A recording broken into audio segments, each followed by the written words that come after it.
My customers who use Zoom have been complaining about it for the last couple of weeks. We use Teams predominantly, but I wonder if just something in general is going buggers with. I had issues with it earlier today too. There's Christina. So that's 5. That's quorum right there. And then, hey Connor. And then when Tim has to leave, Kelly should be joining, and I'm gonna harass DePietro right now to see if he can rejoin.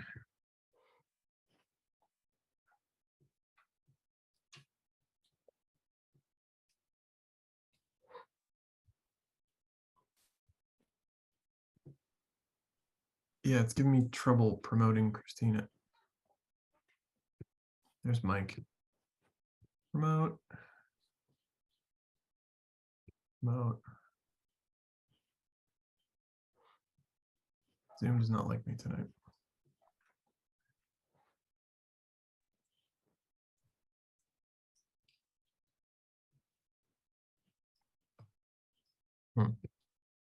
Hey, Chief. Thanks for joining. Good evening, everyone. Thank you. It's funny. I didn't see the latest draft until today, until just a little while ago. And I was like, I don't know if the chief needs to join. And then I saw the latest draft and I was like, the chief should join. Yeah.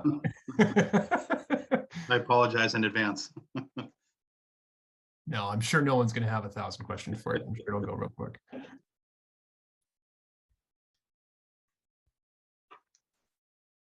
Hey, Mike. What up? Mike, your car is huge. I just got to say. Yeah, I know. I made it home. I actually go home at 6, man. Just get it running. Don't make me feel bad. I was butchering the meeting I was on with Connor before this. Well done. Didn't even notice, right? Vice chair rolling in, ready to party. I was also 10 minutes late for a 30-minute meeting, so. You didn't miss much. You missed me stuttering a little bit. Here's Wendy.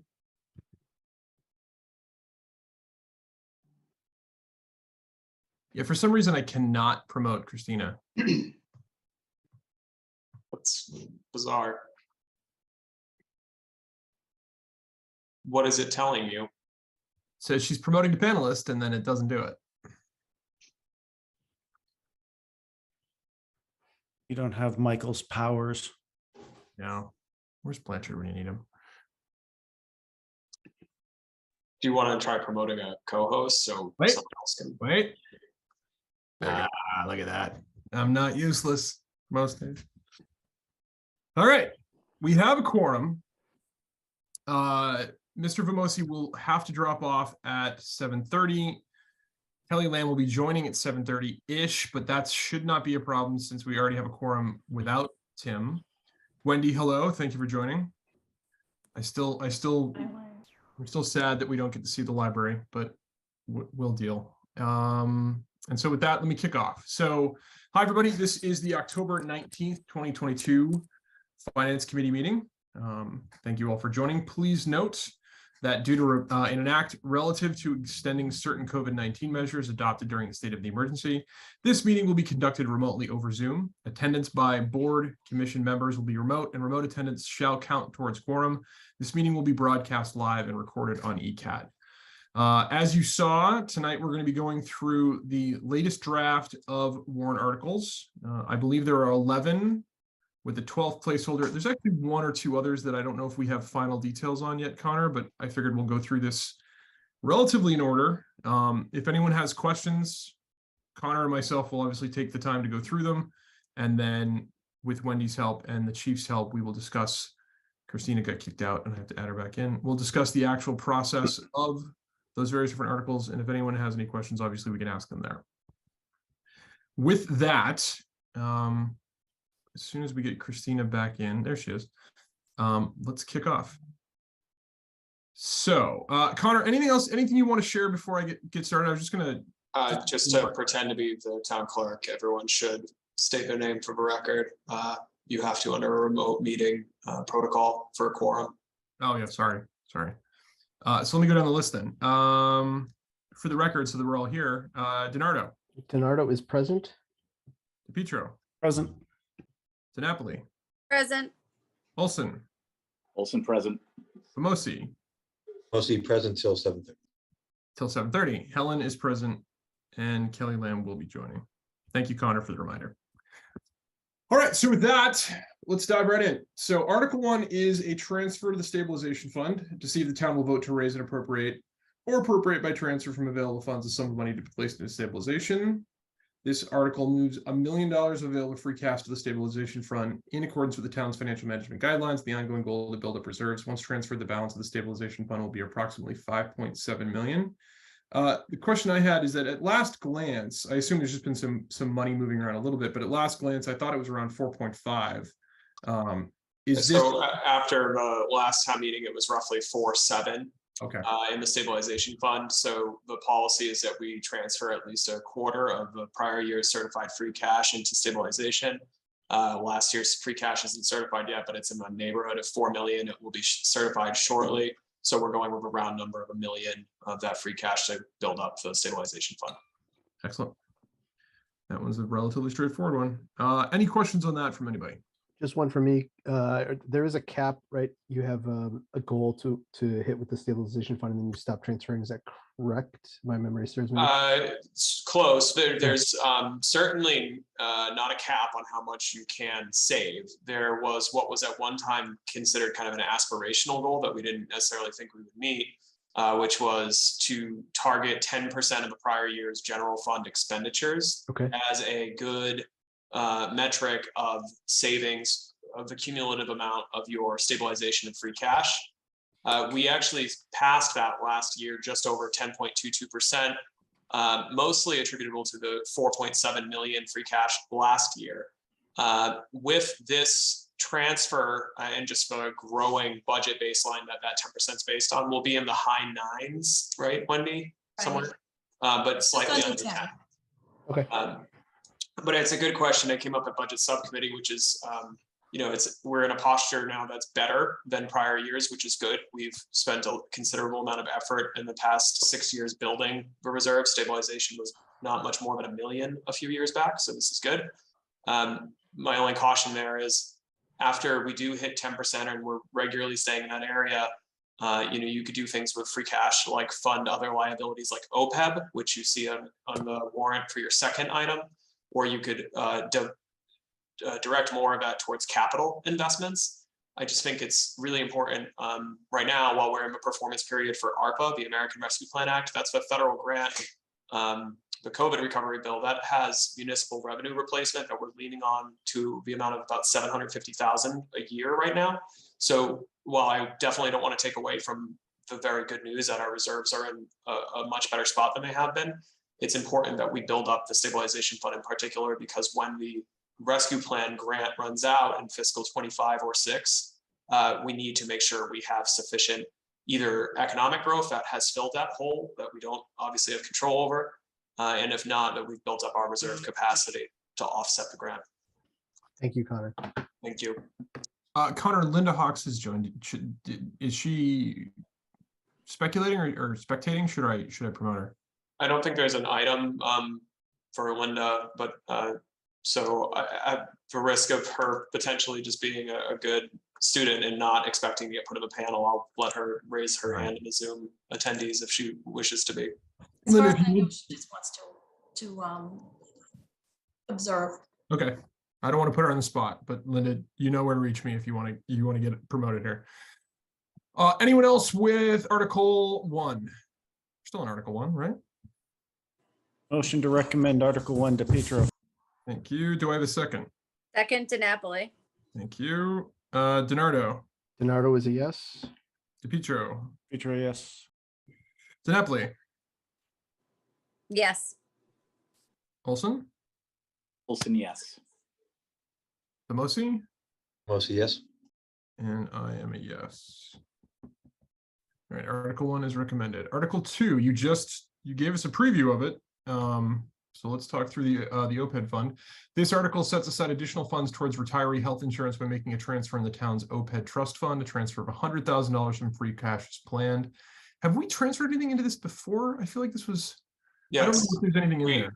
We put this article is occasionally for a special town meeting in the fall. Last year, we made a point of noting that we're carrying a nominal, truly nominal, $25,000 annual contribution in the operating expenses for employee benefits at this point, just so there's always something going in. And prior to that, it was only in years with good free cash we moved anything.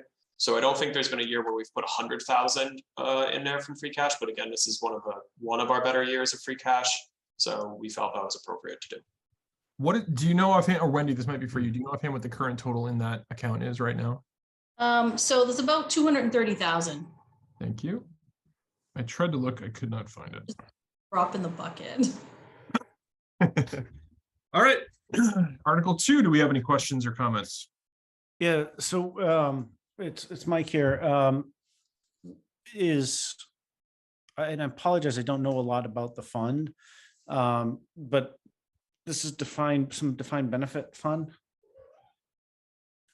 So the way that it works, OPEB means other post-employment benefits. It's shorthand for the town's obligation for our share of healthcare premiums for retirees before they reach Medicare eligibility, which depending on what labor group they're in, could be a couple of years or could be many.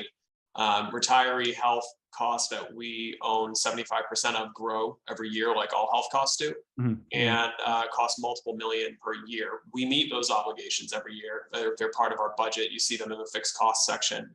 But there's an actuarial liability there that's massive, right? And so the OPEB trust was established by the town back in 2014, I believe, and it is a dedicated savings fund, the money in which can only be used to pay those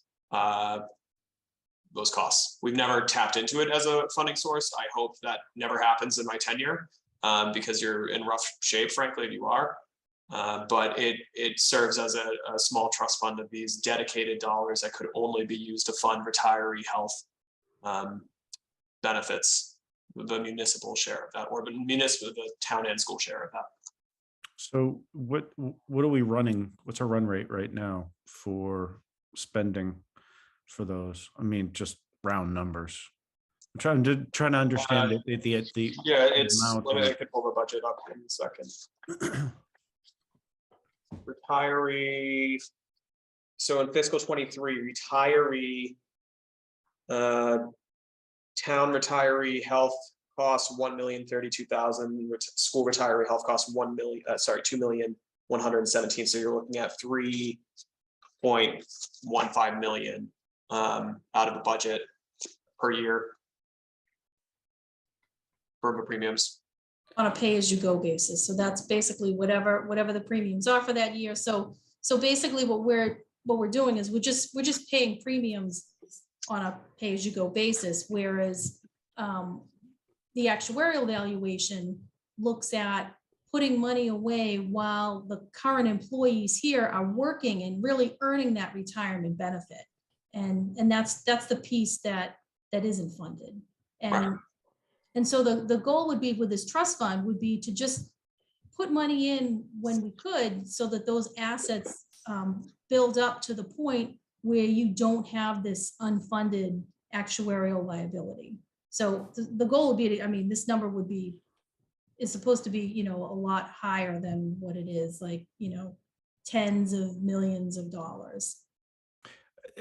And I was actually expecting it was that the answer was going to be the other direction, that it's already well funded. Now I'm looking at it and saying, well, gosh, that seems like very little money going into it. I guess the only other question I would ask on it is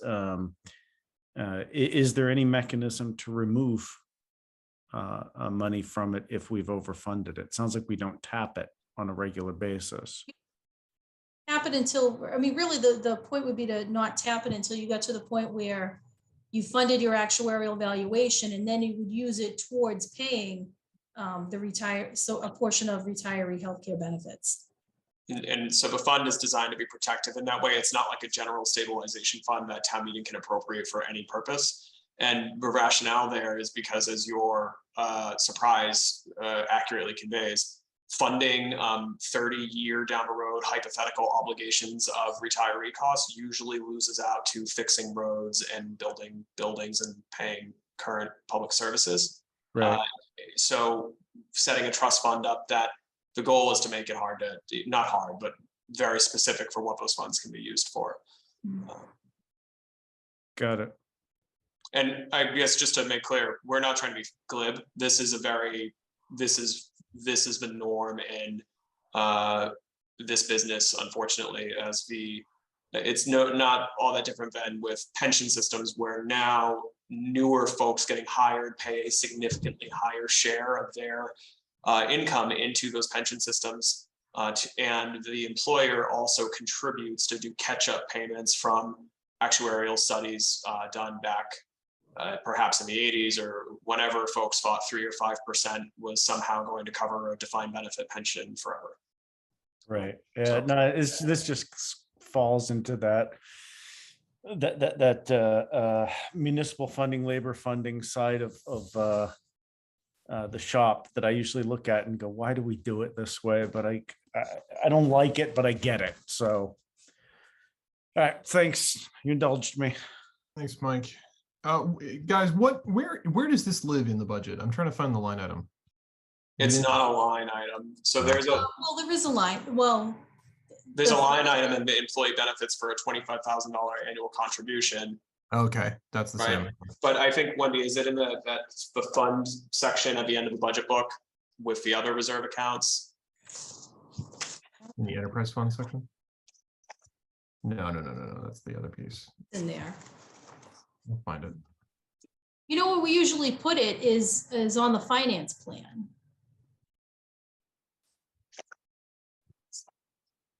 Actually, speaking of finance plans, I was going to try to find a ham-fisted way to bring this up later, but now that we have this gap, as Connor's looking for it, have we talked about the fact that you guys won a major award on September 27th for your for the town of Easton gets a distinguished budget presentation award?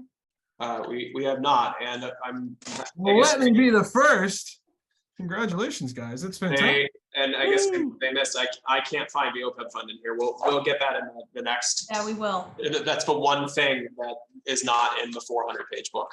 Yeah, We'll make sure to get that in there. sounds watchdog right here. People. But thank you. It's we appreciate it.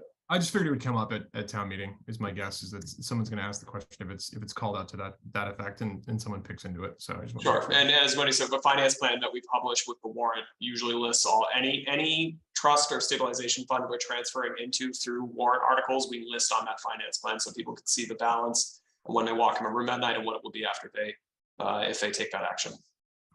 Okay. So congratulations. Any other questions on number 2? And welcome, Kelly. Seeing none. Motion to recommend Article 2 to Petro. Second to Napoli. Just looking at you, both of you, when we start. DiNardo, Bernardo is a yes. DePietro. Yes. DiNapoli. Napoli, yes. Olson. Olson, yes. Bamosi. Mostly abstain. Abstain. Makes sense. Lamb. Lamb, yes. And I am a yes. All right, that's 2. Article 3, payment of bills from a prior fiscal year. Do we have any? Moving right along. So, right, yes. It'll be dismissed if there aren't any. Yeah, I figured. Article 4, withdrawal of the police department from civil service. To see if the town will vote to revoke the acceptance of civil service laws for the town of Easton, police officers at all ranks, including the chief of police, effective July 1st, 2023, thereby removing the police force from the provisions of the civil service laws and the rules and regulations relating to the same, provided that this revocation will not affect the civil service status of existing personnel in their current positions or act in any other manner in relation thereto. I would read the explanation, but I'm assuming we're going to talk about it enough that reading the explanation might be duplicative. So with that, turning it over to Connor, Chief, etc., to discuss this article. Sure. So I'll try to give a super brief overview of that long explanation, and then Chief Boone will keep me honest on the particulars, and we can both answer any of the questions you have. So this is, I think, an exciting decision for the town. The town first joined civil service for police department in 1929. That's not a typo, through town meeting. And police and fighters are the only employees in the town government covered by civil service. Civil service historically was developed in the late 19th century and was an important bulwark against patronage and corruption, frankly, and nepotism-based appointments, long before the kind of professionalization of public administration and certainly human resources and hiring practices. So there were absolutely benefits. However, today that civil service system restricts who is on a hiring list that the police department of the town can use. It can limit that number of applicants. It creates a significant amount, although there's regularity and predictability, it is notoriously slow. It can take usually 12 months between a decision that we need to hire an officer, posting for it, soliciting, getting the list, interviewing, and actually having folks. Appeals, which are also covered by bargaining agreements of that nature, can be extremely time consuming. They can take months, sometimes they take years, which is not in the interest of the employer or the employee, frankly. People want contentious matters settled quickly, not over the course of many, many, many months or years. By leaving, gives more flexibility for the department and the town to set standards for qualifications we would like to see for new officers coming in and folks that we're promoting, including protecting certain things in civil service now, like military service, but also adding things like language competencies, community service, and things of that nature. And it gives the town and the department more flexibility to forge partnerships with schools and other educational institutions in the area to create pipelines, talent pipelines, because it's incredibly hard to hire right now. So trying to forge proactive and positive relationships between the police and people considering those career fields and being able to attract folks from Easton and the surrounding areas. There's a lot of huge benefits here. So I support this, the select board supports it, chief supports it, and both police unions support it. So chief, if there's anything I missed, if you want to touch on, and I'm sure there will be questions. Good evening again, everyone. I think the town administrator just really summed up all of the why we should do it. As far as operationally on the police department side, I think it really comes down to it streamlines the hiring process, and it really allows us to have control in recruitment drives. Right now, we're really bound to a list that's provided. It's a statewide list. We can't deviate from that in any way. Our only real avenue of recruitment is through lateral transfers, and that's really trying to poach from other police departments.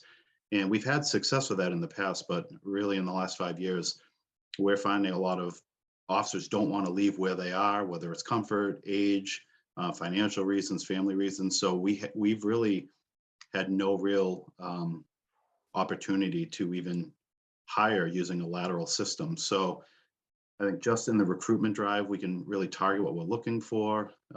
We've seen success in Mansfield and Foxborough. There are neighbors that have left in the last few years, and it's nothing but positivity from those chiefs and their command staff and even the officers I know there. So that's what I would like to, that's what excites me about it. And also the promotional process. Again, right now, we're in the promotional process right now. I've started because we still are a civil service department.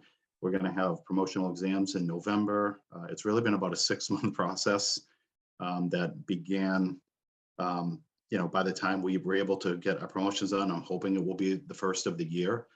So again, it really just streamlines what we're trying to do as a department.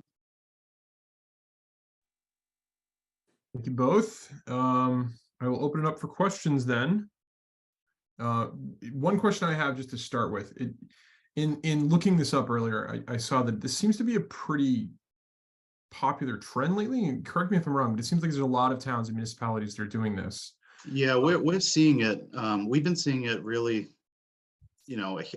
here and there over the last 10 years, but in the last 3 years, we're seeing it really everywhere. And it's a model that's working. So it's as they say, a copycat league, and people try to see that it's not working. And instead of just banging your head against the wall, so to speak, and staying with what the quote system, people are leaving and developing their own ways to do it better. Excellent. The only other question I was going to ask is that are there any, I guess this is part of the conversation, but essentially, are there any issues with this being, forgive me for my ignorance on how this actually works, but this as a statewide program, are there any potential pitfalls from leaving this from a hiring or a maintenance standpoint, that the benefits of the flexibility and the benefits of obviously the ability to do this in a more timely manner might outweigh, but just curious if there are cons to it. Sorry, I don't know if Connor was gonna speak. It- Operationally, I don't see anything, operationally. Right, maybe and I think it's important operationally, Chief. I mean, particularly now with the creation, we glanced over this. With the police reform bill in Massachusetts of 2020, there's now another state agency layered on top of municipal policing. So if you're, right now, we have Easton Police, we have 2 unions in there, we have Post, which is Peace Officer Standards and is it training? Yes. Commission and civil service. So there's a huge amount of overlapping jurisdictions, and it can just, it's a lot of, to your question, Patrick, paperwork and process. So even by leaving civil service, officers still need to meet state accreditation standards. They still go to a certified academy. We still do voluntary accreditation. So you don't go from a rigid system to nothing. I think that's really important. But from an administrative standpoint, it puts more, a little bit more emphasis on the department leadership and my office as far as recruitment and things like that, right? That's the double-sided coin of flexibility and more local control is it's on you. But we hire every other position and department. So we think we can do it. Okay. Last point for me, and then I'll let everybody else talk, is that obviously this was adopted by town meeting. It has to be unadopted by town meeting. There's no other process that's necessary for this. If town meeting votes to essentially revoke us from this association, then the parameters that you guys are putting in place are then effectively ready to go? Or is there subsequent town meeting acceptances that have to go through to allow this to be fully incorporated? No, under civil service statute, you leave the way you got it. Got it. Okay. That's it for me. Anybody else? Yeah, I do, Patrick. It's a bit of a just a different way of asking the question that you were asking, and I think Chief Boone and Connor hit on it a little bit. But when you were going through the discussion and the explanation, I wrote down how prepared are we to handle the administrative burdens of managing our own side. You know, is it going to be challenging to get all that up and running and documented? You're going to have to hire people. Will you have to hire an administrator? That type of stuff was popping into my head. So you asked it, and I just wanted to clarify it a little bit more. So I'll touch on my office first, but then I would like the chief to weigh in, because even with civil service, there's a significant amount. Most of this paperwork lives with us anyway. We just use other people's forms effectively. We still run queries here. We maintain centralized personnel records here. Folks are subject to our personnel policies and bargaining agreements negotiated here. So there's a lot of that will not be totally different for us. But Chief, can you just walk folks through, even in civil service or out, local police departments do the lion's share of the actual legwork of recruiting and hiring and things like that. We're just subject to doing it by civil service standards. Sure. Yeah, exactly. And actually right now, I just to break it down, for the original appointment of a police officer, I just called for a list to hire an officer. And so really what I'm provided with a list of names that I'm obligated to interview. And so out of that pool of candidates, we have to identify who we would want to hire. And then really have to, if we want to move past, say, the number 1 person and hire the number 2 or the number 3 person, there are real restrictions on bypassing, and that's what it's called, a bypass. So, but after that, I'm doing all the work, really. I mean, I was, as the deputy chief, handling all the administrative paperwork, and I'm doing a lot of that right now until we fill that role. But we, after the interview process, we really handle everything. So it's really just the candidate list that we're getting from civil service. But after that, we're doing interviews, we're doing backgrounds, we're doing the medical exam, we're sending them to the fitness exam for the police academy, we're enrolling them in the police academy. So civil service doesn't handle any of that. They're really just giving us a set of rules and a list of candidates. And so that's, I don't think we're gonna see any more work on my end, because that doesn't go away. We're still gonna have to do that part. It's really just the recruitment portion that we can actually target, people we want. Right now, the only way we could really recruit, hey, Brian, would you like to be a police officer? Right, You okay. have to go take the state list, Yep. and I hope you end up in the top 1 or 2 spot, Yeah. because, right, and so that's what we run into. So it gives us more flexibility in that realm. Yeah, many moons ago, I took that test to be a firefighter, and then I realized my dislocating shoulder was really not a good idea to have. So, no, thank you for that. That really, if I take an oversimplistic rule, look, it's really just about widening the talent pool of who you have access to and can bring in for an interview for your force. So I thank you for that clarity. Christina, I think you had something. I do. I have a couple of questions. How does the police union, how does the union stand on this? So we just finished some negotiation. We've been meeting with them over the last several months, and they've all agreed, both police unions, they have agreed to it. They understand it as well. They see the same, chaos that we see with the hiring process. And So confidently across the board, the police officers in the town of Easton support leaving the civil service? yes, Okay. I mean, barring a member of a unit is free to have a personal opinion, of course, right? But speaking for the bargaining representatives of all police officers have agreed and support this. Okay. And then I just have another question. I know you already do the administrative work to hire according to the civil service requirements, but now you're going to have to recruit. You're going to have to interview. Is there a process for interviews to keep, diversity and equity a top priority? Is there going to be panel interviews? Who's going to make up those panel interviews? Is it going to be solely up to the police chief and the deputy chief? What are the parameters? What are the guidelines to ensure equity? so as far as the interview process, we have that now. We do interview. It was typically made up of command staff. We have rating sheets, and then whoever they recommend moving forward would have a chief's interview. If the chief wants to move forward, and then we offer a conditional offer of employment, and then that's when we start the background and the medical. That won't change. So as far as what we're doing, it's just who we're able to actually hire and interview is Right. what we'll have control over. Well, I'm thinking more internal promotions to make sure that to eliminate favoritism, to eliminate Course. everything that the civil service originated because of. Sure. So What insurances do you have in place to make sure that that remains? So Chief, if I may, it would be merit-based promotions as we do with all divisions across town government now, right?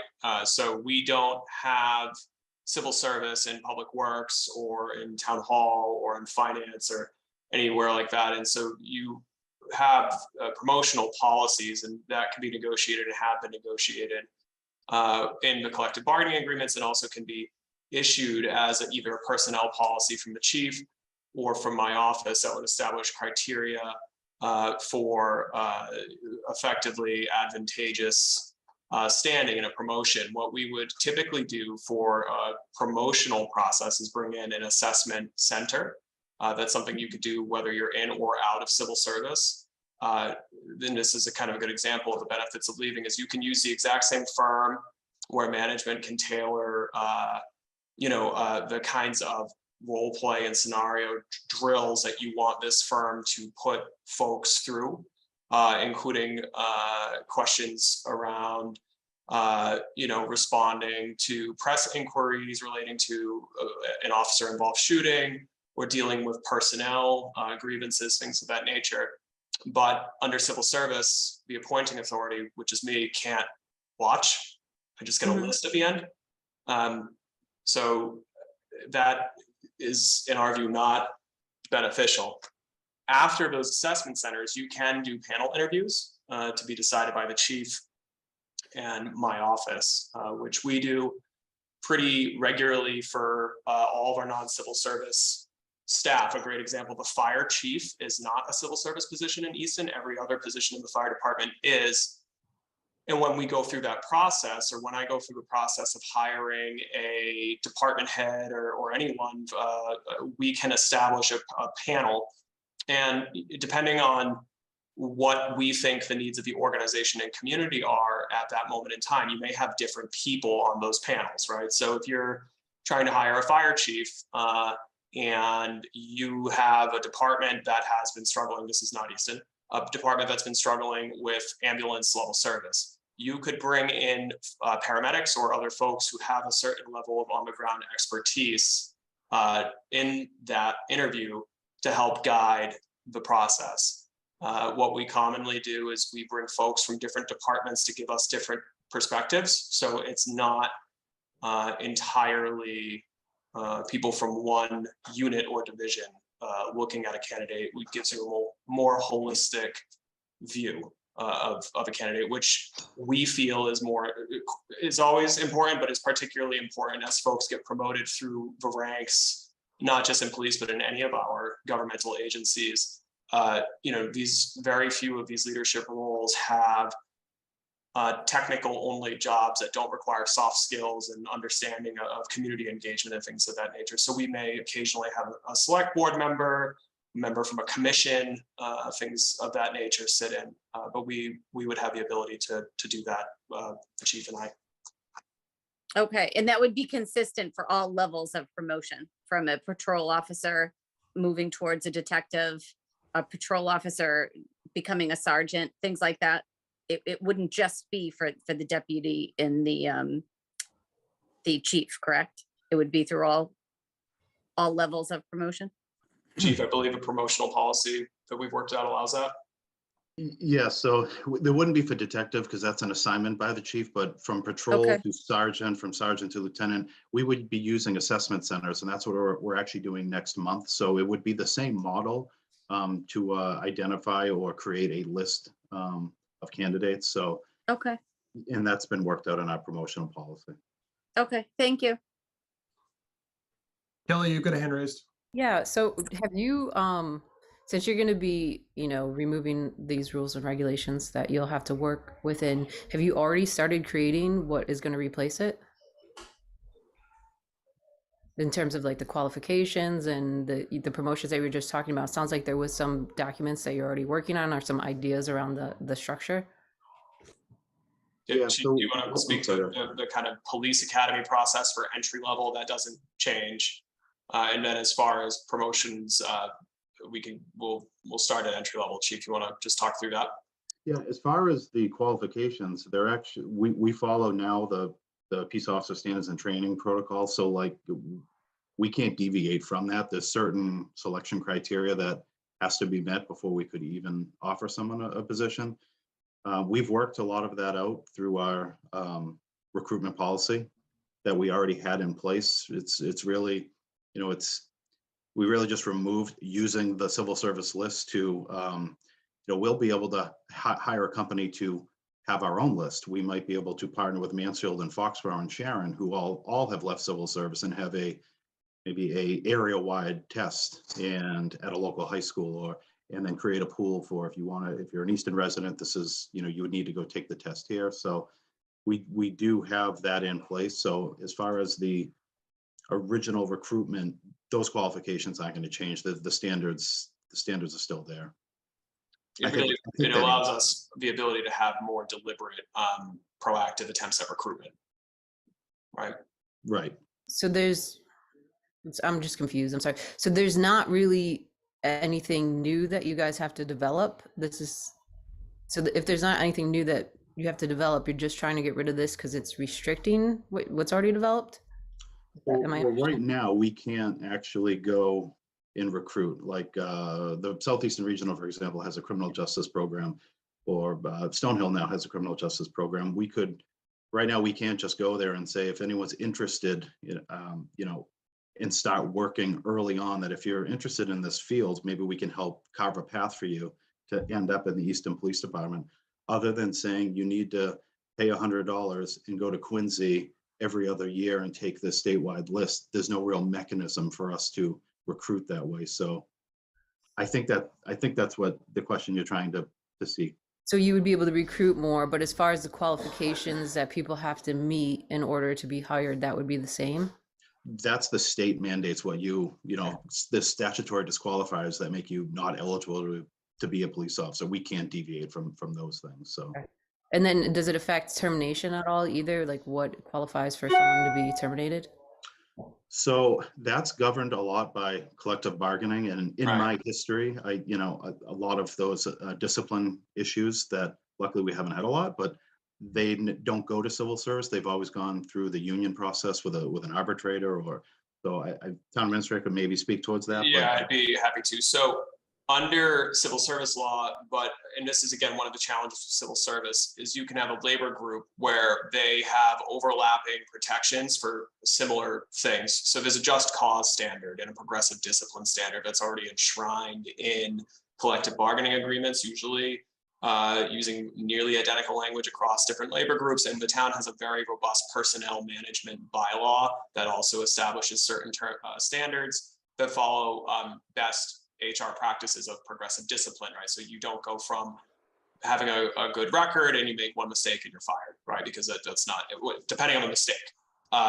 Progressive discipline is, you usually go from oral to written reprimand, then suspensions, longer suspensions, and then potentially a termination. Again, it depends on the severity of the infraction, right? So collective bargaining agreements in place already provide a process for establishing that just cause standard, where we have due process rights of employees we have to protect and go through hearings and things of that nature. And those contracts also provide for a grievance and arbitration process, so that if an employee or their representation in the union feels that that there was a violation of the contract or in the implementation of the contract, how discipline was handed down, there's a formalized process for grieving it. And if resolution cannot be met through the grievance process, for going to arbitration to seek a binding arbitration result there. That doesn't go away when you leave civil service. Thank you. And so then is there going to be a plan to how to communicate out to the public all the changes and the procedures? Not necessarily, because for the average citizen, the police force will continue to provide, to look and operate as it has for now. This is kind of really administrative and strategic. We joined almost 100 years ago. The changes won't be felt overnight because under civil service law, existing members are grandfathered in those civil service protections until they're promoted. So it's only as we start going through new hires. So I think when you really start seeing a change is when we're at a place where we're doing newer hires, we will be able to do that more kind of proactive, reaching out directly to the community. And particularly the chief gave the example of a regional school, which has a more diverse population than our department, has a criminal justice program. We will be able to actually reach out ahead of time and start establishing those kind of potential recruitment pipelines. But for the day-to-day, Chief, correct me if I'm wrong, but your average citizen is not going to, police department's going to function the exact same for them on November 14th as it would on the 15th. Correct.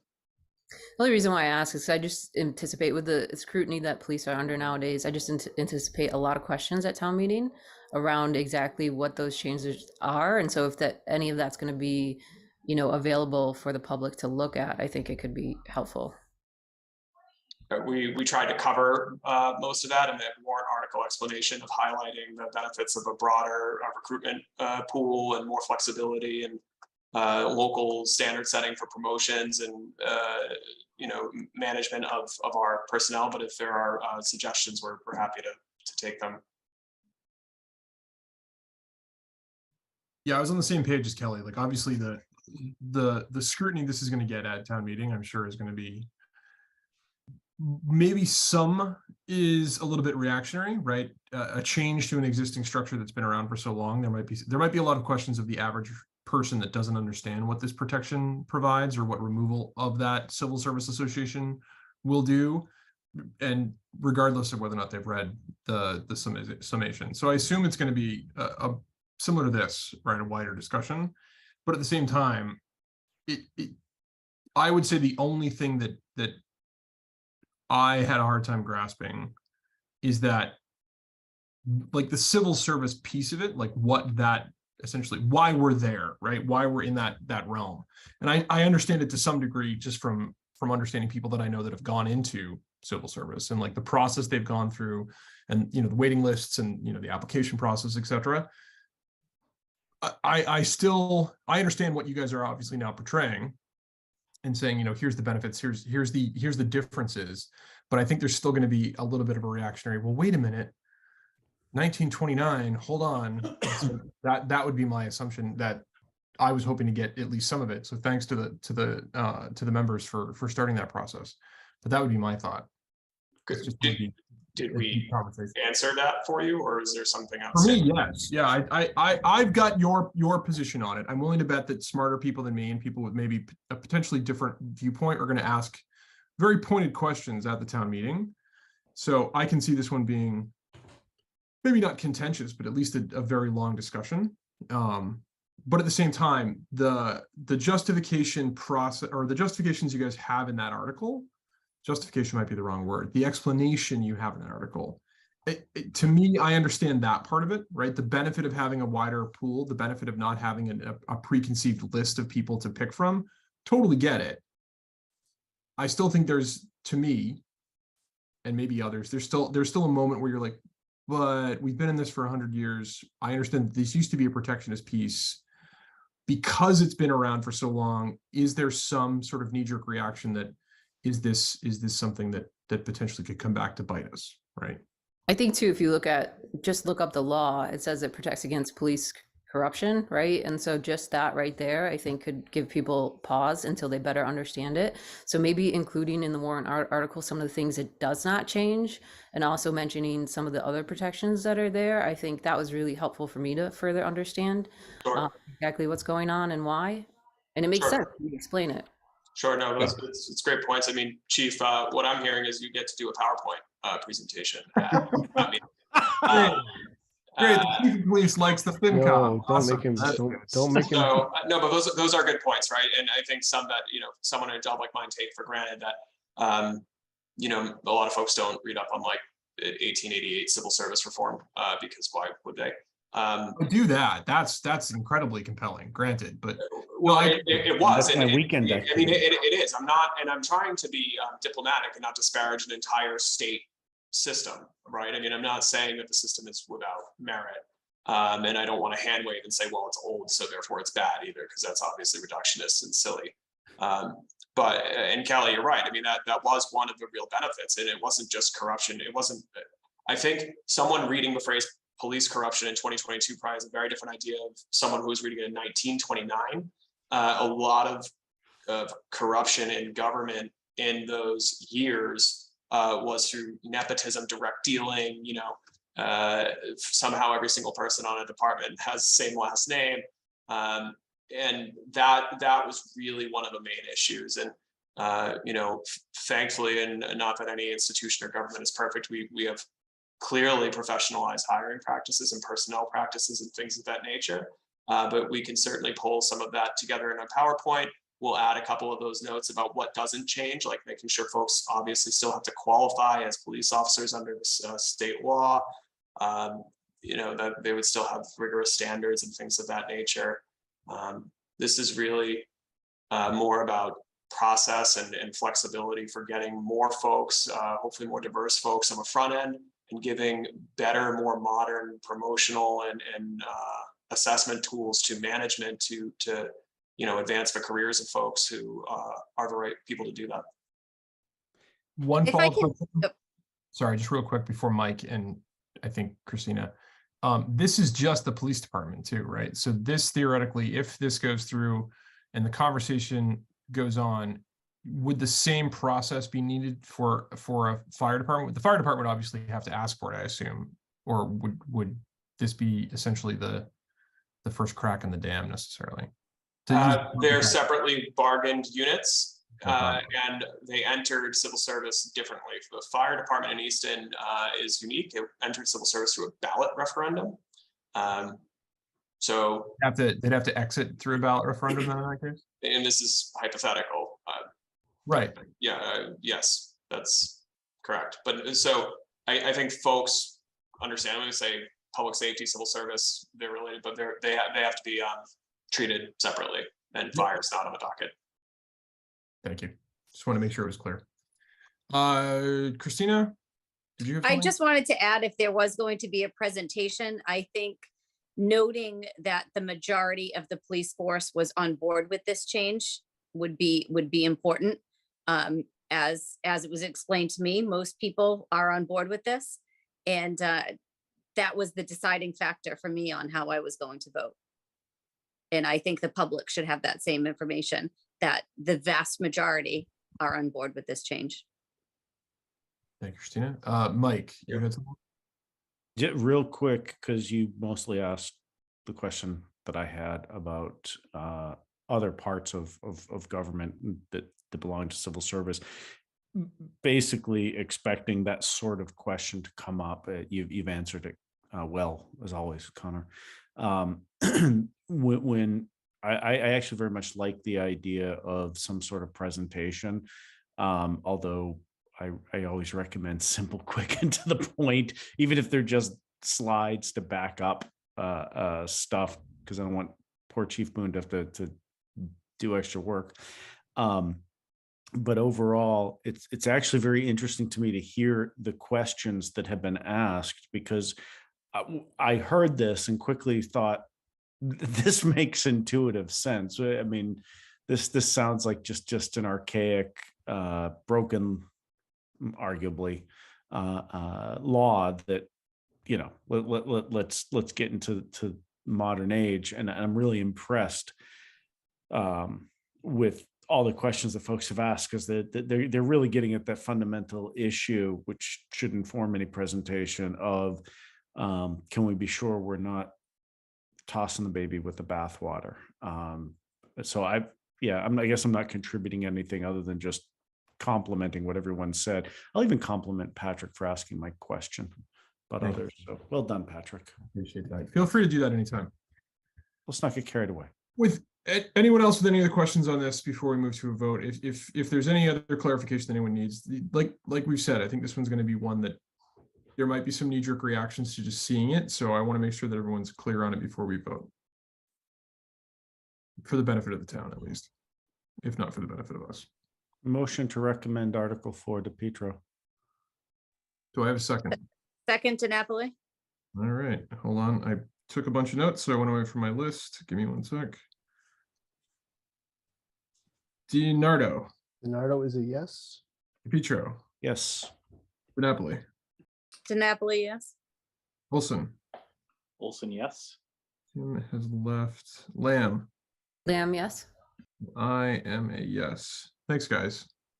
We appreciate it. Really helpful feedback. That'll help us be more ready for the 14th. I think Kelly put a real good bow on it. Like, calling out what's not leaving that process might be the most. Right. Yeah. I mean, we'll probably do, and maybe throw a webpage up if we have time, what it is and what it's not. Yeah. And then to Christina's point, like, you know, this is what we're doing, but they like it, I think is huge. So thanks, everybody. Connor, is Chief able to leave now? We don't want to keep him. Probably not. We've got a whole website. Supplemental budget article is next. Wendy's going to share that. There's some adjustments to most town departments, but police is there too. So in the event there's a question, okay, perfect. We can go straight to that. So that yeah, let's do that on tonight if the committee would like. Yeah, let's jump.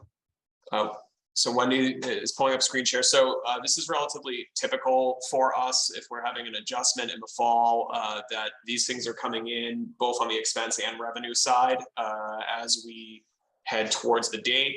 And so the warrant article language itself is usually pretty generic, as it is here: transfer from available funds, amending the budget, including cost items for collective bargaining, and a brief explanation that will beef up a little bit by Monday. But the real meat of this is going to be a supplement that's available online that we're reviewing here, and that we will have available for voters. So The article adjusts for operating budgets, reflecting mostly collective bargaining agreements. We are negotiating all 7 of our unions expire at the same time, which was June 30th. And so those incremental amounts here are generally attributable to that, but we can jump to police first if anyone has any questions. So Chief can head on out and then we can handle anything else anyone has questions on. If that's okay, Patrick. Works for me. Open floor. Anybody with questions? So, and just in summary, the police department, that number is not directly attributable to collective bargaining. There is a lot of personnel movement happening. Some of it is attributable to how long it takes to get people in the door because of civil service. Chief, could you just give a 10,000 foot view of some of the challenges with deployments and recruitments and how that ends up impacting overtime, which is one of the drivers here? Yes, of course. So in reality, we're really down about 7 police officers right now. We have 4 that we just hired. They're in the field training program, but they don't count towards staffing. They're riding with a partner in training. My hope is that they'll be done shortly after Thanksgiving, and by December 1st, they'll be counting towards staffing. That being said, we have 2 officers that are deployed, that will be deployed in the military for at least another year. I hope by next fall, they'll both be back. So those are another 2 spots that, we have a 5 officer minimum we need to have for coverage for the town. So anytime we drop below that number, we have to bring in someone on overtime. And so really since July with the retirement of Chief Sullivan, and we have a long-term injured on duty officer, we're really just plugging holes to make sure we're staffed properly. So we're most of, I don't know what you have in front of you as far as our budget, but we're in really good shape everywhere other than overtime. And that money is just to fill spots, fill shifts to make sure we have our 5 on shift every night. So it will get better. But really having 2 officers deployed for another year, it's just, we're playing catch up still in the hiring process, and it will get better, but it's going to be a slow incline to get back to that. So that's really where our budget's kind of really dropping, is that overtime line item. I also want to add too, you may recall last year, or not last year, last fiscal year in July, we had to post-town meeting supplement this budget and also make a transfer from the IOD fund that we had established. I mean, that fund was set up and funded with like $100,000, and we actually had to, tap into 50,000 of that, as well as, utilize the year-end transfer option to cover the remaining overtime. And this is just carried through into this fiscal year as well. I think this is an area that former Chief Sullivan flagged a couple times. Finance Committee discussed in some budget hearings, along with then Deputy Boone, that there's just been a handful, just because the department is not large. In total, you're looking at between 38 to 40 officers technically on the books, but so when you have 7 folks that are either in various stages of training, retirement, and injury and deployments, that's a huge hit to your ability to fill the day-to-day shifts. So to the Chief's point, hopefully come holidays in January, when folks are through training, promotional assessments are done, some of this, the log rolling that's happening now settles down, and this will help.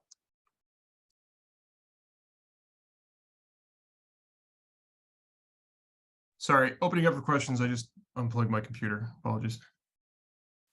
And your name changed. He does that. I try to operate as the town of Easton at all times. Anyone with questions on the police line item, at least to start? Seeing none. The only question I would have is that, Chief, to your point, right? This is a lot of this is stopgap. Obviously, the benefit of people returning, and theoretically, based on the discussion we just had, the benefit of obviously having a a more streamlined hiring process could obviously assuage some of this. Is there anything else that's causing the overtime other than just personnel? Is there anything else that sticks out, or is it literally, as you said, just it's humans in the field? Yeah, I mean, we're going through overtime faster than we have, and it's really is just the personnel. I mean, we're going to have training coming up, and that is part of our normal course. We have in-service training. We're going to have all of our mandatory training we have to do. So we'll have spikes in each week where maybe it's not as bad, but it really is just, it's the boots on the ground, so to speak, coming in every day. All right, thank you. Anyone else with any questions for the chief and Connor on police? All right, I don't see any. So we can probably let Chief go. Thanks, Chief. I do have a capital. There is a Sorry. capital. I don't know. Too. Yeah, I didn't even Chief's see going it. shopping. I know. So We're trying to help you out, man. But you keep. no, I know. I appreciate it. All right, hang out. We'll That'll be the headline. yeah, in this good faith, will I couldn't just disappear in good faith because I know we have some cruises on. this will only take 45 more minutes to get through the rest of these, and we'll be on that one. So, all right. So, Connor, I guess I don't know if we need to go line by line. Obviously, there's a small dollar increase for some of this stuff, but there's probably some pieces that we want to obviously dive into. I think maturing debt and interest makes sense, but like my question would be about water and select board and why there isn't a line item for FinCom to get $25,000 just in pure. Never mind. We'll go back to that. We'll talk offline on that one. But if you want to give us a quick high level on this, what you think are the most relevant pieces, then obviously. So the main drivers here, right? Almost all of this is coming from maturing debt and interest and water division enterprise, which I think is also from enterprise debt and interest. And that's relating to bond issuances that we did in June, immediately after the annual town meeting, at the recommendation of our financial advisors. And anyone who follows the markets knows probably why we accelerated our borrowing schedule, because the Fed is continuing to increase rates rapidly. And so we ended up permanently financing some things that we, under previous conditions, probably would have rolled bans on. Is that fair, Wendy? That is true. So this is the incremental cost associated with advancing that. The hope is that in the long run, this ends up saving money rather than banning, while rates continue rising and permanently financing later. Makes sense to me. So not exciting or glamorous information, but I guess the only other question I had is that, looking at the funding sources, it makes sense looking down the entire breakdown, but just to make sure we call it out from a taxation standpoint, this is just essentially, this isn't prop taxing, this isn't new taxing, this isn't anything other than just taking tax receipts and allocating it to this supplemental funding for the fiscal 23 budget, or is there something specific in that is earmarked for this? So I just want to point out that included in this debt is also debt on the Bland James Elementary School. So we added to our debt service for that. Of that 511,000, about 362,000 is for the Bland James. So in that taxation number of 453,000, 362 is debt rate is, property taxes raised above and beyond 2.5 for the excludable debt. I think it's important to point out that the year before we cut that year's assumed debt cost for the same project by about 600 grand, right, Wendy? Right. So it's because we're borrowing for that project in increments and the market is shifting a lot. It's just a moving target, but I feel like I reflexively have to point out that is a net downward movement from the budget from last year there, because the cost of the project itself is still meaningfully under budget. And this is a full year's worth of principal and interest also, because we did the bond issue in June. We're looking at a full year's worth of interest. Sometimes if you borrow, depending on what time of year, if you borrow at the beginning of a fiscal year, then typically you're only going to be on the hook for, 6 months worth of interest. And then the following year, you end up paying, the principal and full year. But in this case, because we ended up having to do the bond issue in June, we have to bring on that full year of debt service this fiscal year.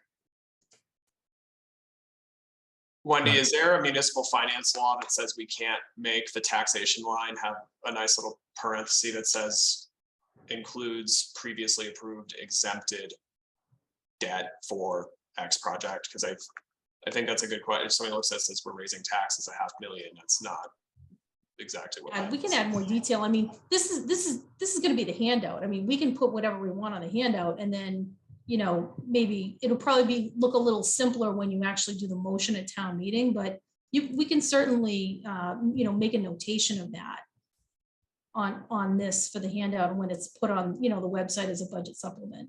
Yeah, I honestly think calling out the fact that that some of the Bland James is starting now, I think is huge, because I think people obviously push for that overwhelmingly. Right.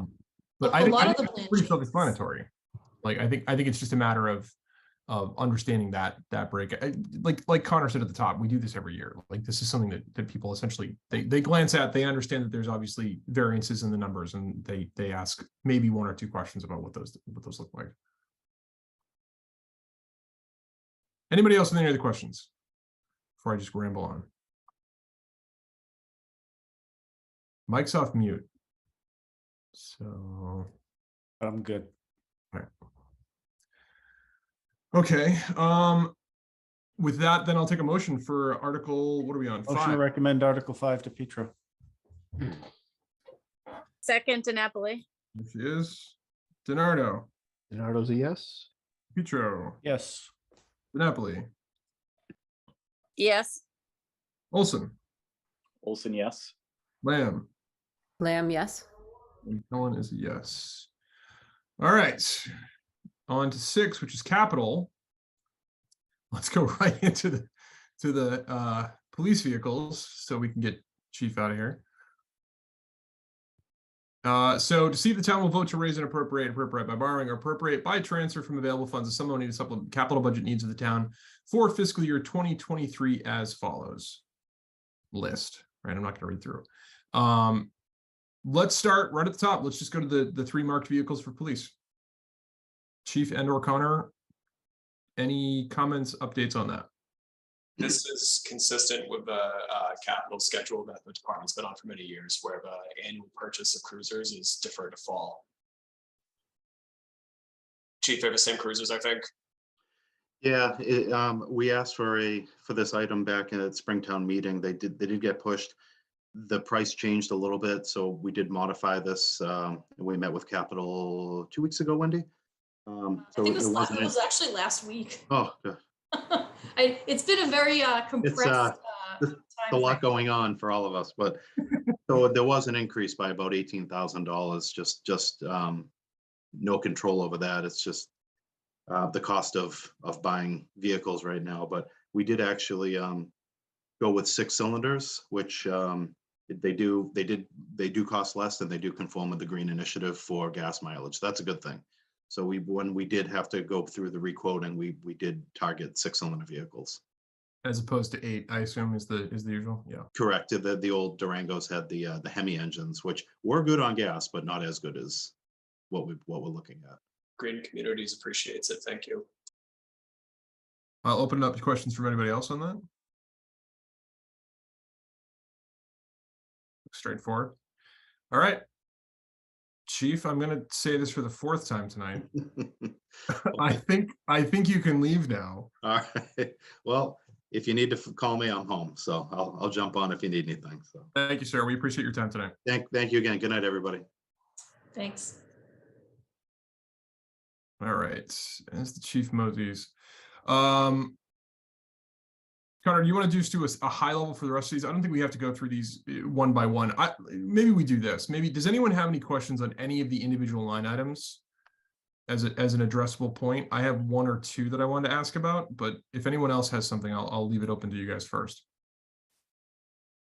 Just curiosity. What exactly is a sidewalk tractor?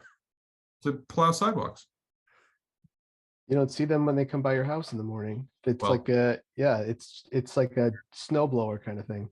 I live on the side of town without sidewalks, so Ah. I didn't see them. But But I have sidewalk. I don't think our sidewalks have been. maybe they just skip Probably your house for us. particularly because you asked. That's why we need. That's why we need one. Move closer to the Oh, high there it is. school.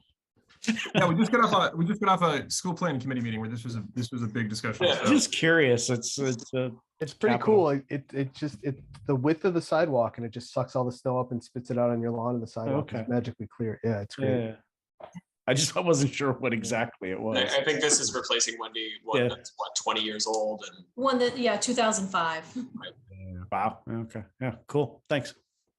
And So my I think you can add different attachments to them too, so that you could do some like mowing too. flail mowing of so you could see when you turn off your road and that kind of thing.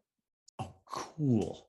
Now I'm all excited to think of the different things we could do with one of these. I don't really question. I'm just shocked at the cost of the radios. You could buy 5 police cars for that. That seems This, Wendy, correct me if I'm wrong. So this is replacing the receiving end of radios in all ambulances and fire trucks. Is that Yes. right? Yes, all at once. And that's so that's why there's a lot of those apparatus. We have been working with SEMRAC for regional 911 dispatch to get as much state grant money as we can, which we've been relatively successful. We're averaging $2 to $4 million a year for SEMRAC. We're hoping some of that could go towards member communities radios, but we need to upgrade our end of it at this point. I think they're past useful life. Is that right, Wendy? They are well past, they don't make them anymore. If they break, they can't be repaired.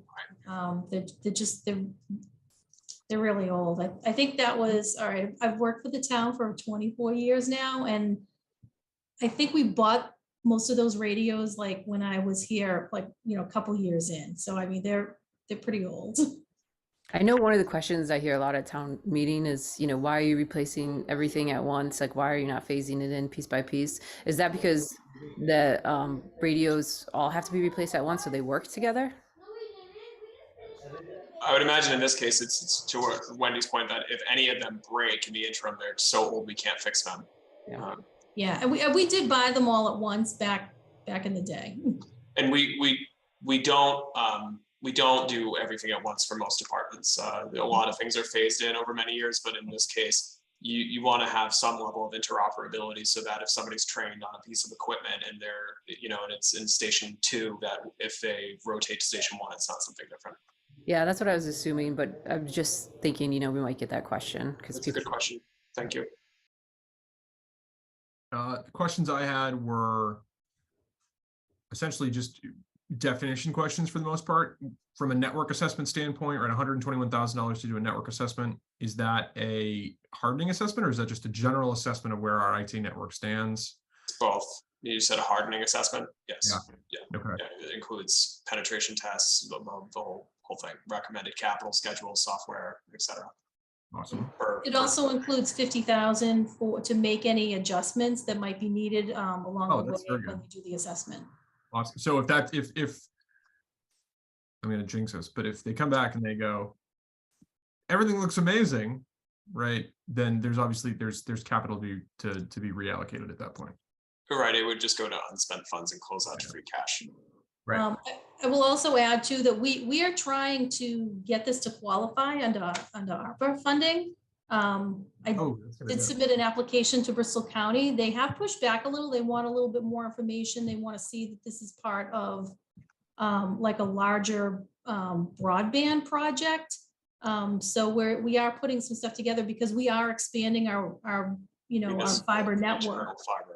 We get a different grant for that, but it's all interconnected. So I'm hopeful, but we are still working on that. If that is the case, we'll if we find out in time, we'll pull it from the final draft, but that's Monday. Otherwise, we'll just amend it on town meeting floor and take it out if we are able to get the funding.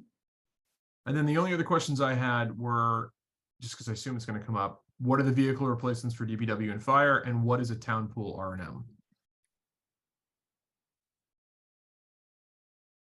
Okay, so the vehicle replacement for DPW, it is the admin vehicle. So site visits, etc. And maybe the directors. Is it the directors? Yes. Yeah. I was on the phone with him the other day when he was fixing it himself on the side of the road. It's he's very it's that kind of supplementary information that people miss out on by not coming to these meetings. That's really what it comes down to. That right there is how you sell it. Fire vehicle replacement, same thing. And the the other thing too is that in funding these now, it's going to probably be you know, a little bit of time before these actually come in and they're actually able to receive them. The lead time on hard to vehicles get. even for municipal government is brutal right now. So. And I mean, to be fair for everybody, right? It's Right. No, I'm saying that we're in everyone's boat. Yeah, you're probably at the back of the line, to be fair. Okay, and then The pool R&M is repair and maintenance. That's just starting to allocate some funding towards. We want to start focusing some more attention on the pool and some quality of life improvements. This summer, we try to do some, I think, well received, but of course, folks here can correct me. You know, programmatic and community improvements fair, having touch a trucks fair and things like that in green communities. So we want to just start allocating amounts of funding dedicated to repairs and maintenance fair, because right now what ends up happening is we just call public works and it gets charged out of their overtime. awesome. And just side note, I went with the kids this year for a delightful like random day, and it was fantastic. And we saw a snake. It was cool. All right, that was it for me. Anybody else?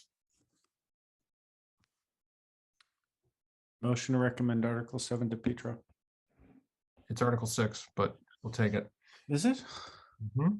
Oh yeah, I'm looking at it. And Article 6, Thank you. recommend motion to Petro. Do I have a second? Second to Napoli. Also, DiNardo. you saw a snake. DiNardo's a yes. The water mosquito. DePietro. To Petro, yes. Napoli. To Napoli, yes. Olson. Olson, yes. Lamb. Lamb, yes. I am a yes. We're the fun committee. You know what I mean? We're just fun.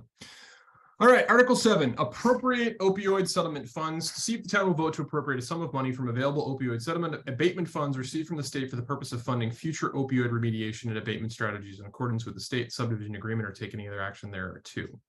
The town received, as way of explanation, the town received $85,032 from the state in connection with the national opioid settlement. An appropriation was required to spend the funds on remediation and abatement strategies in accordance with the settlement agreement. Additional receipts are anticipated and will be included in this article should they arrive in time for town meeting. So essentially, just the question is, and maybe you can go into this as you explain it, like, what does remediation and abatement strategies mean for the town of Easton?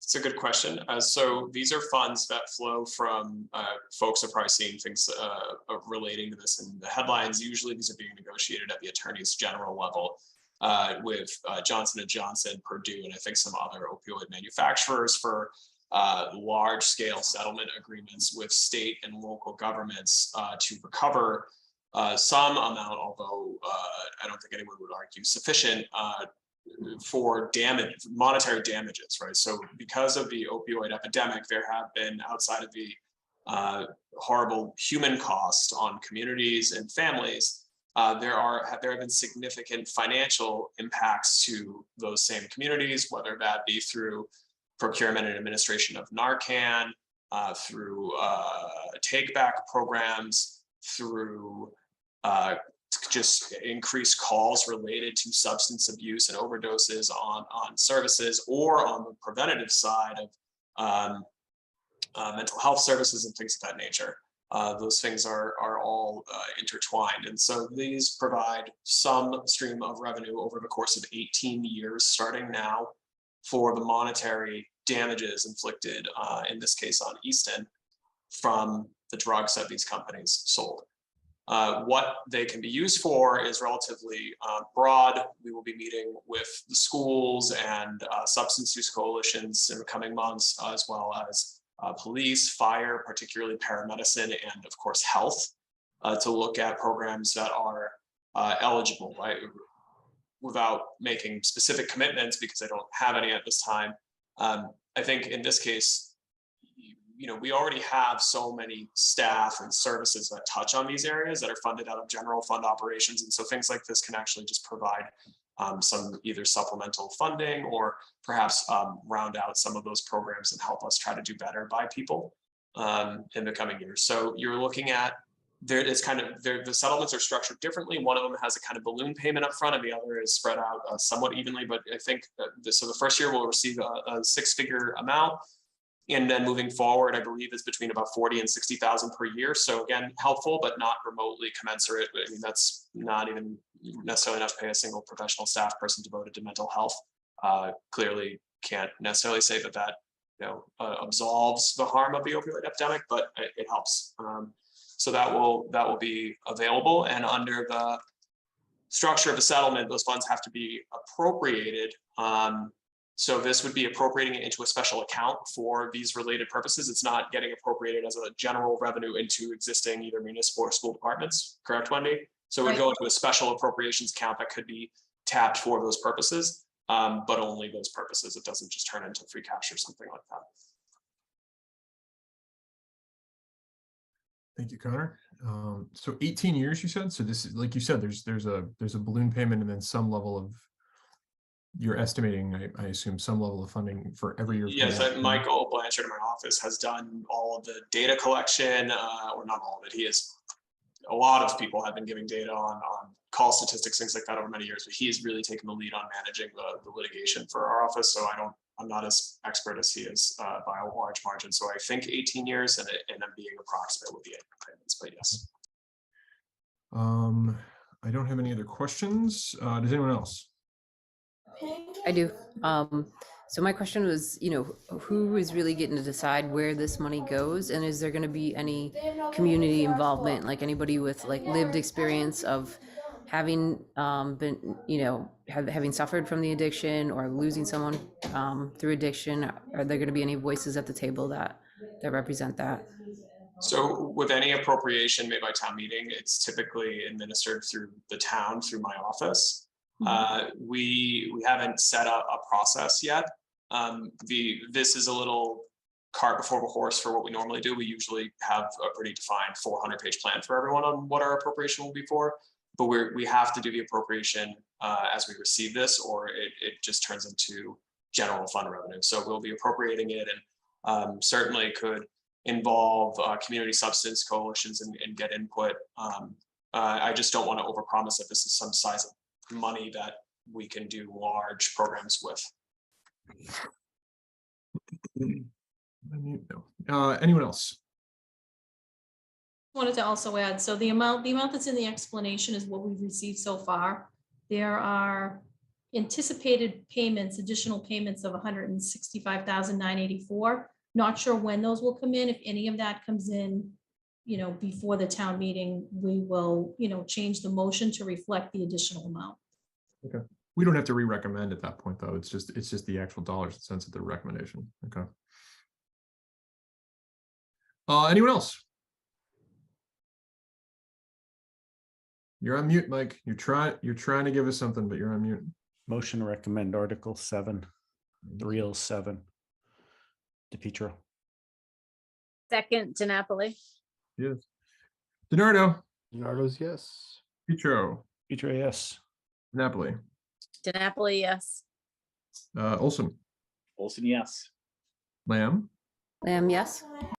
And myself is a yes. Thank you all. All right. Where are we? 8.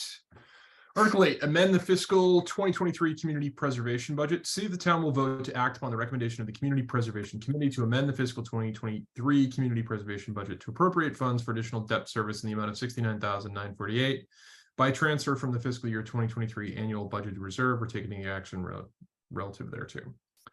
Seems pretty straightforward to me. Connor, do you have any, or Wendy, I should say, both of you, do you have any additional information on this one that you want to share? Yeah, I want to add is just this is more debt service. You guys literally said the same thing this time. That was amazing. And it's for the town hall restoration project. Oh, thank you. That's it. I didn't call that out, but thank you. This doesn't change the budget allocated by CPA. This is just related to the cost of money, correct, Wendy? Right. The funding source for this is going to be the annual budgeted reserve. So every year when we set this Community Preservation Fund budget, we have an estimate of what the revenues are going to be. Then from that, we kind of back out the administrative costs any other projects.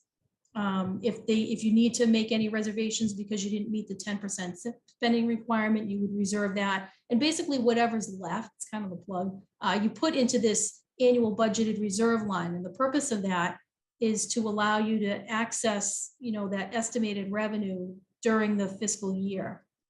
If you need it, particularly after you set the tax rate. But in this case, because the budget's already set, we'll just appropriate from that line and transfer it in. So it's just a reallocation, within the budget of a line that would otherwise just close out to the undesignated fund balance.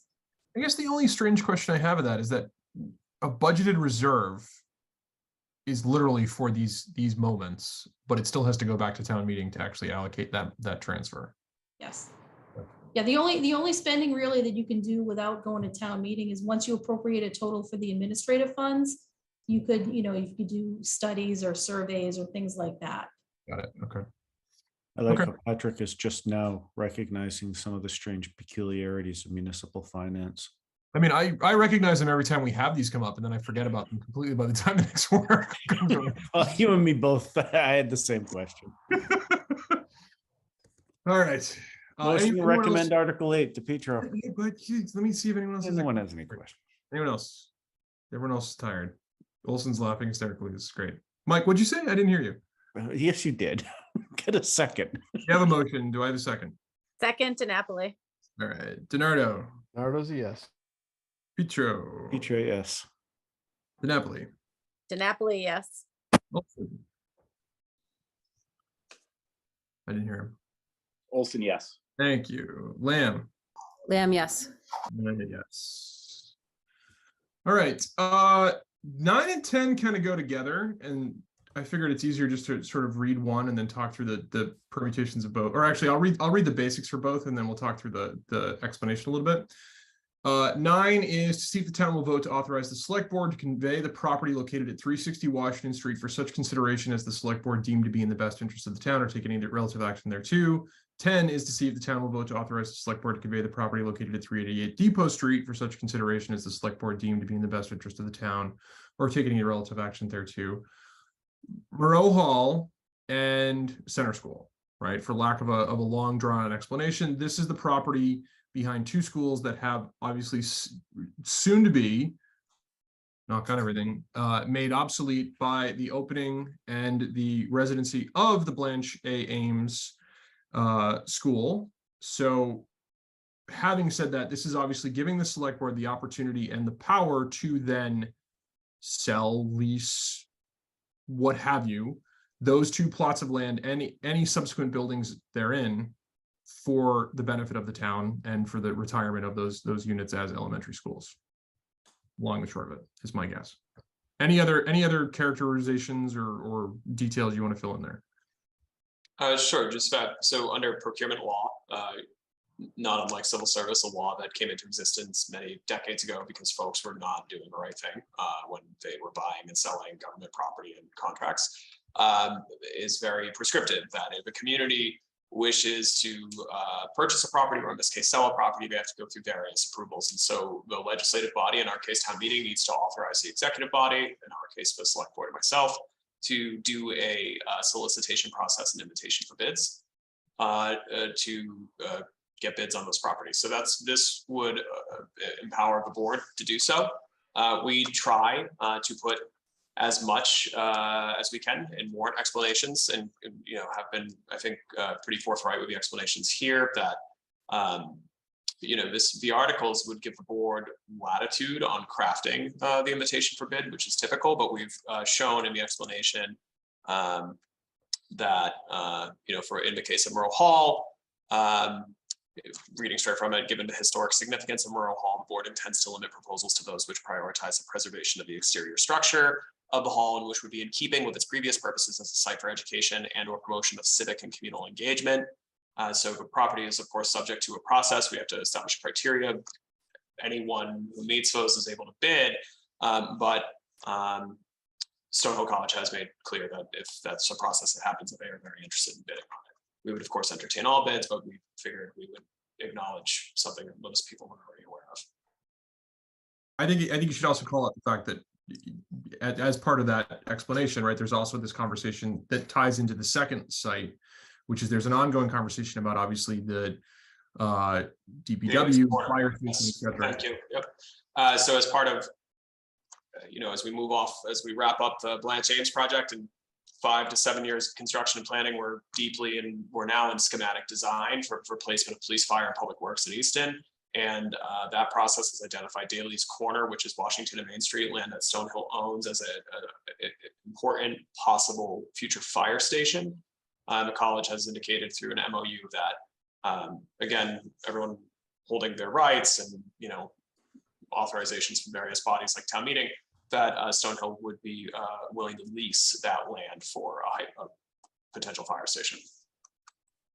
So then we would lease Morrow Hall land to them in exchange? No, this is off authority for the board to sell. Both parcels in question would be a sale. Without speaking for the board, generally for a municipal government owning buildings and lands is incredibly expensive and has massive liability. So if they're not being used for their original purpose, in this case, schools, we are well served if they don't have a reuse for the town or school government to sell them. Maybe you can explain to me, like, I guess to me, it would seem like it'd be better to own the land that the fire department's going on versus. Oh, okay, sorry. I thought you were asking about Morrow Hall. I was, but I was thinking that it was going to be, kind of a wash since we're leasing and they're leasing. But if we're selling and then leasing the land, there's going to be that cost of the lease. But is that actually better for the town than purchasing the land? I cannot say a whole lot about pending real estate transactions, unfortunately.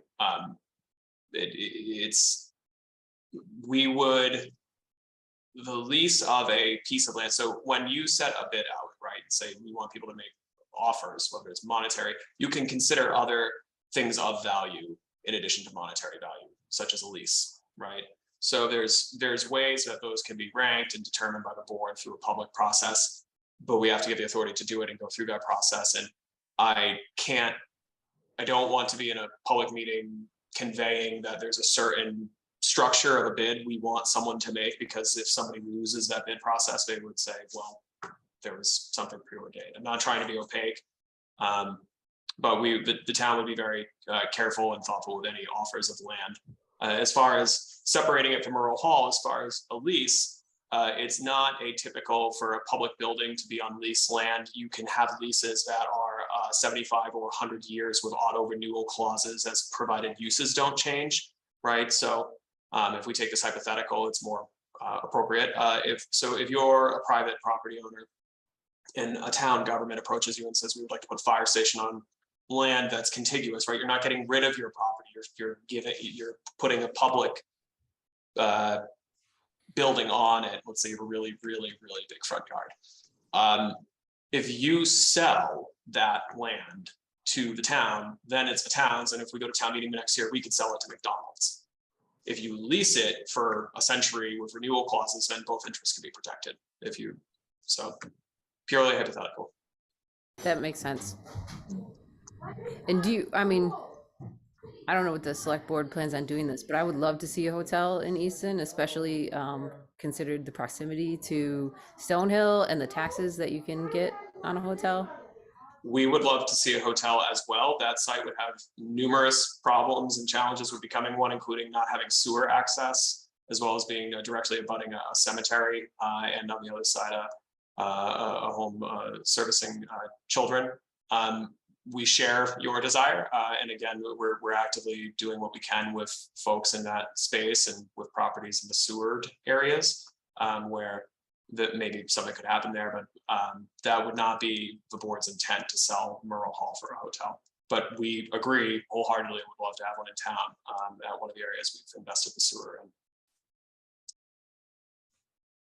Just one thing to call out, just more on the center school side, which is I've had a lot of people asking, and I've seen a lot of conversation going on about the idea of center school being essentially a replacement DPW or a replacement fire. And I like the fact, I just appreciate the fact that there is the call out within the article explanation that the town does not have any other purpose to own and maintain the center school after it is vacated as a public school. So just calling that out, that's a good clarification. Does anyone else have any questions or sorry, go ahead. No, I mean, if we're bringing up center, I mean, a lot of these things overlap. I'm happy to talk about both before the committee wants to recommend either, but on center school, it's important. We noted there that the town did, through its feasibility process that was funded by town meeting last year, look at center school as a potential, right? So the kind of order of events is, can this be reused? And you go through that first before you would consider a sale. And center school was investigated by the municipal building committee and the design and project management team, and was not selected as advantageous because whatever advantages it has is also true of the municipal land on the Gill property at 524 Depot Street. It has Depot Street, the Gill property has fewer setbacks, including not being right in a residential neighborhood and in an intersection, and Depot Street, Gill property has sewer and center doesn't. So we did look to see if center would make more sense for those buildings, and it was knocked out on the merits before we got to this process, which is okay, what can it be for community benefit? Thank you, Connor. I appreciate that. Does anyone else have any thoughts on 10 and 11? Yeah, on the there's in the explanation, Connor, there's a line on center school referring to potential rezoning. Yes. Is it correct to say that there's nothing conditional in the recommendation of this? I'm phrasing this all wrong. That there's nothing in there that there's no guarantee of that rezoning happening. There's no dependence, no doubt. There is absolutely dependence. If right now it's zoned as municipal use, so what I mean is we're not conditioning anything on rezoning as residential. That could happen or could not happen. I mean, it's not. I think speaking practically, not necessarily legally, the rezoning is inseparable from the sale. The rezoning allows recreational and community uses by a special permit. I know it says residential. I've heard that there's all sorts of very neat ideas of what that could be. But we try to be very clear in the warrant that the reason why we requested and the planning board took up and did recommend the zoning change at center school after it's no longer a school back to residential is because that's the zoning of the entire area, but because that allows for recreational and community centers by special permit, which would be what the board would intend to limit the request for proposals on. If we don't change the zoning, it stays as municipal use and you can't build anything except municipal things on it. So I don't know if I'm answering that. well, you are, and I'm just a naughty finance committee person who didn't read the very next article. Oh, that's okay. That's why we're here. Hence my ignorant question. Now, no, it's a fair question that has come up. A lot of folks have said, "Oh, I heard it's going to be housing." Like, well, no, that's not the explicit intent. But you can, in good faith, read amend zoning map, make 13 acres residential, and right. You know, I understand where you're coming from. I hadn't read the next article. No, that's fine. I just this is good. I want to be able to vet these things out now and talk about it with the select board. And we'll probably have to put an explainer online with this one too, ahead of the meeting. So, because it seems confusing, right? So, but I don't know if anyone has any more questions about either of those, or if Kelly has satisfied the question regarding lease versus owning. And, Anybody?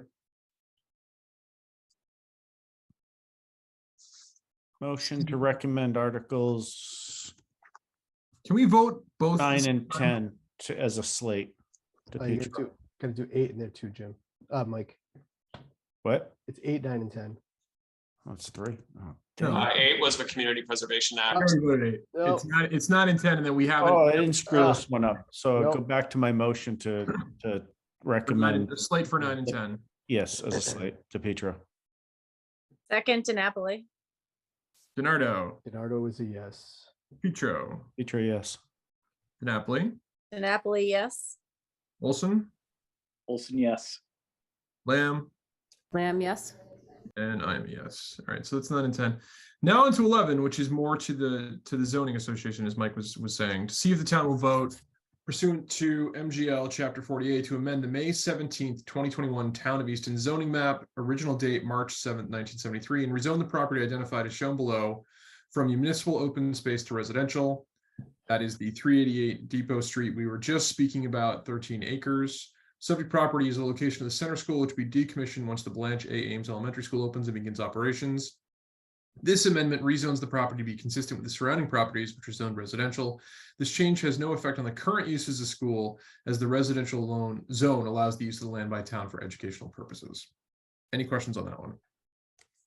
I just want to add that to Mike's point, we're from final warrant on Monday, we're going to add a little bit more language to the explanation to make it much more explicit that, 10 goes with 11 and 11 goes with 10, because this is a technically accurate explanation that says it rezones it residential, but I think adding a comma, which also allows for recreational and community facilities by special permit, consistent with the authorization in Article 10, nullifies, good faith concern of, wait a minute, that article says recreation, this says residential. So we're gonna do a bit better on that.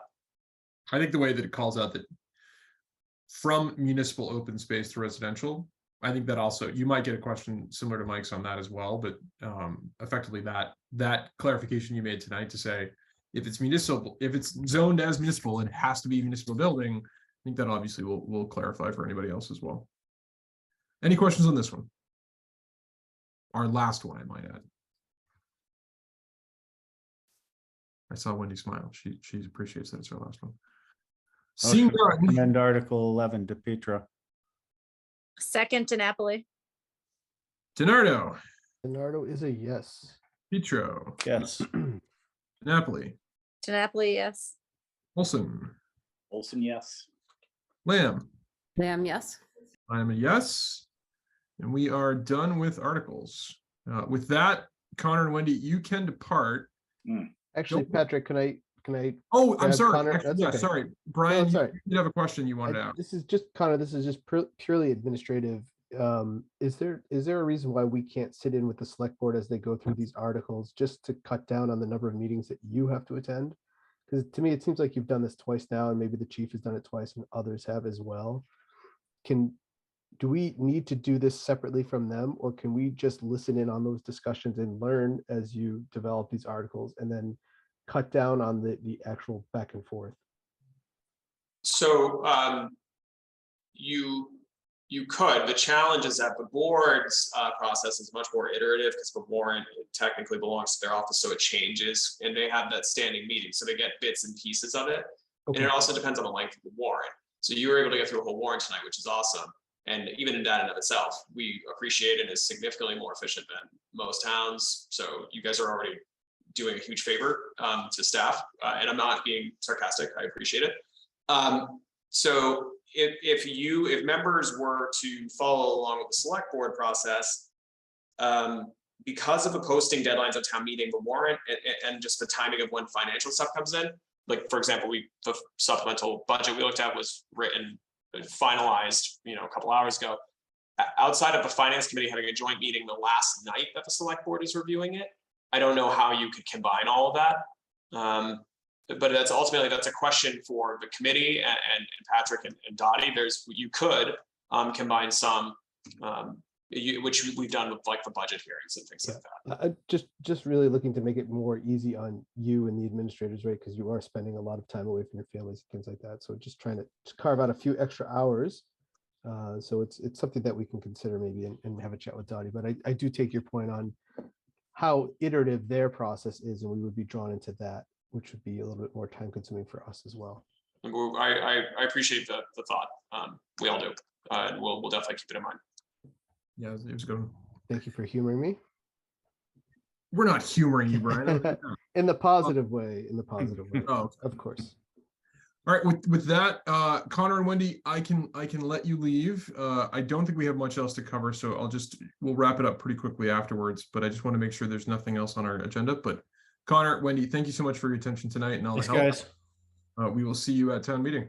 Thank you all. Thank you. Thanks for your Good support. night. Thank you for the feedback. All right. As they leave, the only other thing I had on the agenda for tonight is any department outreach or community member comments, which honestly, I don't know that there's a lot. It's 8:45. The only thing I was going to share was just from the Blanche Ames project, which essentially is on time. As we speak of on time in construction projects, they're looking at the final structures, and you guys can see this if you go to the latest. We just had it before this, but the latest school planning committee meeting. We're almost at the stage of temporary occupancy, which would allow for teachers to move things in. A lot of the furniture is already in, a lot of the IT and structural stuff is there, and they're honestly finishing a lot of the outside sidewalks, paving, etc. So it's looking really good. So the long-term sort of view on it about getting people in and then moving children in is still relatively on target. So just an update there. Obviously, things are subject to change based on availability and occupancy qualifications, etc. But good news all around. And we're still coming in very well as far as budget and spending. So, yeehaw, go Blanche. With that, does anybody have anything else to share before I let you all go? Shockingly, not much. Motion to adjourn to Petro. There it is. Second to Napoli. Donardo, Donardo is a yes. Petro, Yes. DiNapoli, Napoli, yes. Olson, Wilson, yes. Lamb. Lamb, yes. Lamb, yes. Guys, thank you so much for all the attention and time. We managed to get through every warrant article in a single meeting. That is bewildering. I will see you, some of you, if not all of you, on town meeting night. Thanks so much. Good night. Good Patrick. night. Thank you, everyone. Have a great night. Later, guys. Good to see you Night. all.